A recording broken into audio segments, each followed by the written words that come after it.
Hi guys, welcome to class education world. Dear students, आज हम लोग बहुत ही इम्पोर्टेंट, बहुत ही कह सकते हो कि point of view board examination के बहुत ही इम्पोर्टेंट पॉइंट पर आज हम लोग बात करने वाले हैं, जिसका नाम है प्रतिरोधों के श्रेणी क्रम का फॉर्मूला, उसका निगमन, उसका डेरिवेशन आज हम लोग करने वाले हैं। ठीक है, ये हमारा जो है कि ये कह सकते हो कि इलेक्ट्रिसिटी जो पार्ट होता है हमारा फिजिक्स का, बेसिक क्लास 10th का, ये बहुत इंपॉर्टेंट है, यूनिक पॉइंट है। ठीक है, ये बेस होता है हम लोग का। ये जो पॉइंट आज मैं आप लोग के सामने डिस्कस करने वाला हूँ, ये बेसिकली ये बेस होता है। ठीक है, इसी पे हमारे जो आगे हायर लेवल के जो इलेक्ट्रिसिटी जो क्वेश्चंस होते हैं, जो टॉपिक होते हैं, इन्हीं सब पॉइंट पर रोटेट करते हैं। ठीक है, तो आज हम लोग बहुत इंपॉर्टेंट पॉइंट पर बात करने वाले हैं, जिसका नाम है प्रतिरोधकों के श्रेणी संयोजन सूत्र। इसमें क्या होता है कि हम लोग जो प्रतिरोध होते हैं हमारे, जो रेजिस्टेंस रजिस्टर जो होते हैं, रजिस्टर, उसको हम एन बार उसको श्रेणी क्रम में जोड़ेंगे। ठीक है, सीरीज कॉम्बिनेशन में हम लोग एन प्रतिरोधों को जोड़ेंगे और उसका रिजल्टेंट जो फार्मूला होगा उसको आज हम लोग फाइंड आउट करेंगे, जो कि बहुत ही इंपॉर्टेंट फार्मूला होता है।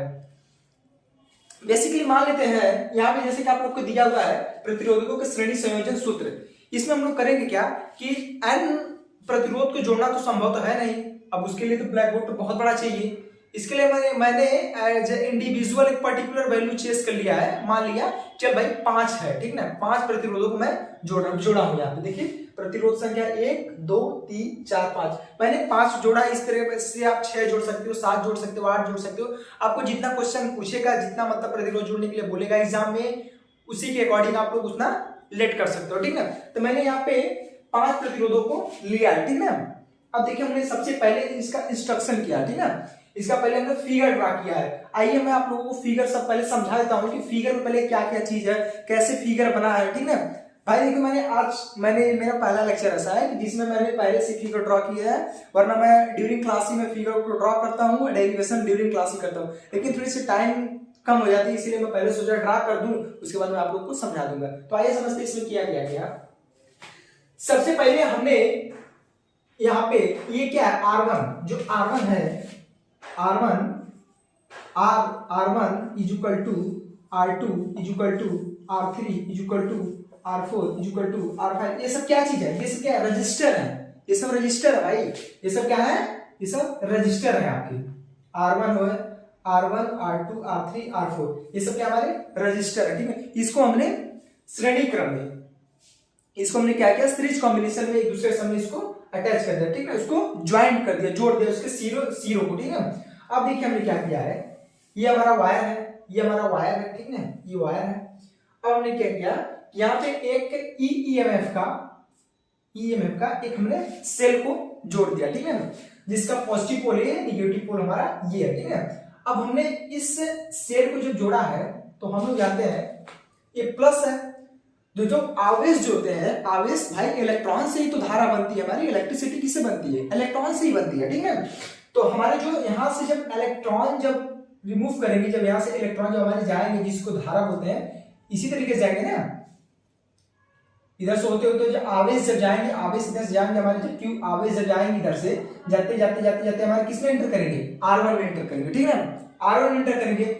अब हम लोग जानते हैं कि हमारा जो लॉ ऑफ कंजर्वेशन होता है, ठीक ना, law of charge combination, charge का जो संरक्षण का नियम है हमारा, ठीक ना, चार्ज के कंजर्वेशन का जो नियम है, आवेश संरक्षण का जो नियम है, वो हमसे यही बोलता है कि देखिए, ना तो चार्ज को आप उत्पन्न कर सकते हैं, never you create the charge nor destroyed, ना तो आप उसको उत्पन्न कर सकते हैं, ना तो उसको नष्ट कर सकते हैं। ठीक है, तो बेसिकली वही लॉ यहाँ पे अप्लाई हुआ है कि यहाँ से जितना भी आवेश इस ईएमएफ की बैटरी जो भी निकलेगा पॉजिटिव पोल से, इधर से होते होते हुए जाएगा। ठीक है, इधर से आवेश जाएगा, इसमें एंटर करेगा R1 में, सेम टू सेम वही आवेश, वही धारा, ठीक ना, वही विद्युत धारा इससे होते हुए, इस R1 से होते हुए भी यहाँ पे आएगी, वही सेम धारा यहाँ पर भी आएगी, R2 में भी वही सेम धारा, R3 में भी आएगी, वही सेम धारा निकल के फिर R4 में आएगी, फिर वही सेम धारा निकल के फिर आपके R5 में आएगी।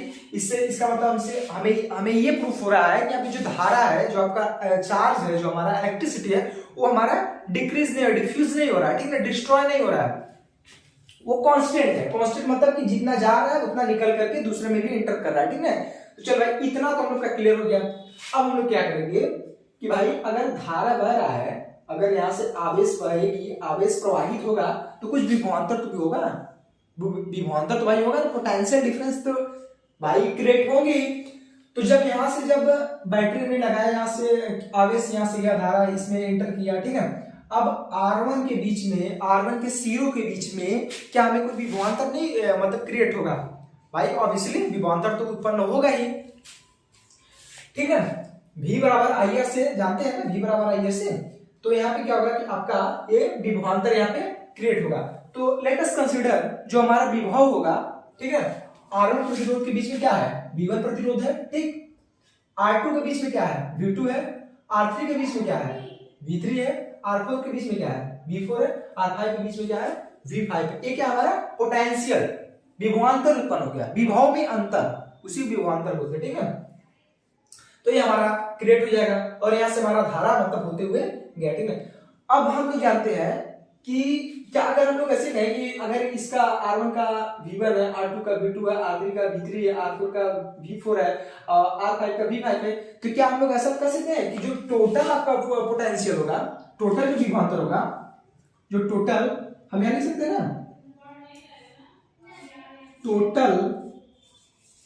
Total capital V is equal to क्या, यहाँ पे V1 V2 V3 V4 V5, यही तो होगा भाई। देखिए विभव इसका V1, इसका V2, इसका V3, इसका V4, इसका V5, तो सभी को ऐड करेंगे तो कैपिटल V इसको लेट मैंने कर लिया, वही तो पूरे इस पूरे मतलब सर्किट का वही तो विभव होगा, तो यहाँ पे कैपिटल V होगा, ठीक है। अब हम लोग जानते हैं, इतना हम लोग कर लेना, ठीक है। इतना जितना मैं आप लोग से बता रहा हूँ एग्जाम में, उसको समझो और अपने लैंग्वेज में लिखने की कोशिश करना, ठीक है।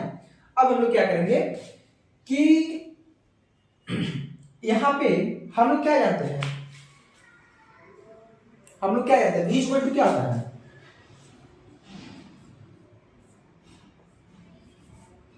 ठीक। ओम्स का लॉ तो हम लोग जानते होंगे ना, V बराबर आई आर, ठीक ना। तो अगर V आपका इंक्रीज करेगा तो ये भी इंक्रीज करेगा, ठीक। तो V बराबर आई आर हम लोग फॉर्मूला जानते हैं, ठीक ना।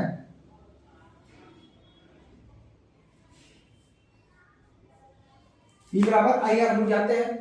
अब हम लोग क्या करने वाले हैं कि अगर हमको मान लीजिए अगर हम लोग को ऐसा इज्यूम करें कि भाई चलो हमें R1 के बीच का वोल्टेज हमें निकालना है, ठीक ना। R1 के बीच, R1 प्रतिरोध के बीच में हमें निकालना है, तो R1 के प्रतिरोध के बीच में क्या होगा हमारा विभव, V1 बराबर आई R1 होगा, V1 equal to I R1, ठीक। और V2 equal to I R2, V3 equal to I R3, V4 equal to I R4 और V5 equal to I R5, यही तो होगा ना। आइए इस पूरे वैल्यू को हम उठा करके इस इक्वेशन में रख लेते हैं, ठीक है। We know that, sorry we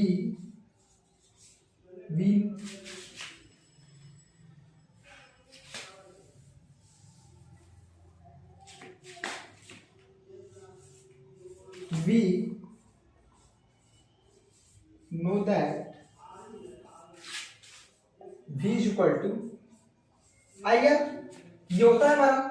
तो अब V equal to I R, तो इस सिरे का जो विभवांतर होगा वो तो आई आर वन होगा, ठीक है। अब देखिए इसको मान लीजिए मैं इक्वेशन फर्स्ट आपका दे दिया, ठीक है ना। फ्रॉम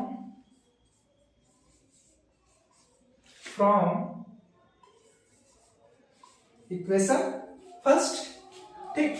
तो capital V is equal to क्या, V1 की जगह पे हम आई आर वन लिख सकते हैं इस फॉर्मूले से, तो क्या हो जाएगा I R one plus V2 का आई आर टू, ठीक, प्लस V3 का I R three plus I R four plus I R five, ये हो जाएगा, ठीक।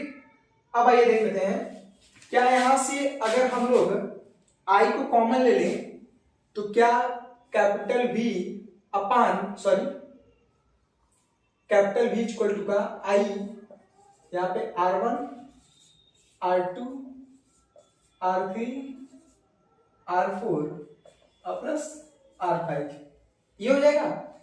अब अगर इसको हम इस इधर ट्रांसफर कर दे, ठीक ना, I is equal to R1 R2 R3 R4 R5, ठीक। अब हम लोग इसी फार्मूले से जानते हैं, कहां पे गया, V बराबर आई आर से। अगर V is equal to I R है, ठीक, तो क्या V upon I is equal to R नहीं हो जाएगा? V is equal to I R, तो V अपान के I is equal to R नहीं हो जाएगा? तो इस V अपान के I यहाँ पे हम लोग R लिख लेते हैं, ठीक। तब क्या हो जाएगा, यहाँ पे हो जाएगा आपका R is equal to R1 R2 R3 R4 R5। ये है हमारा क्या, प्रतिरोधों के श्रेणी संयोजन का सूत्र, ठीक है। Series combination, when we connect the n terms of the resistor in a series combination, then this formula is created by it.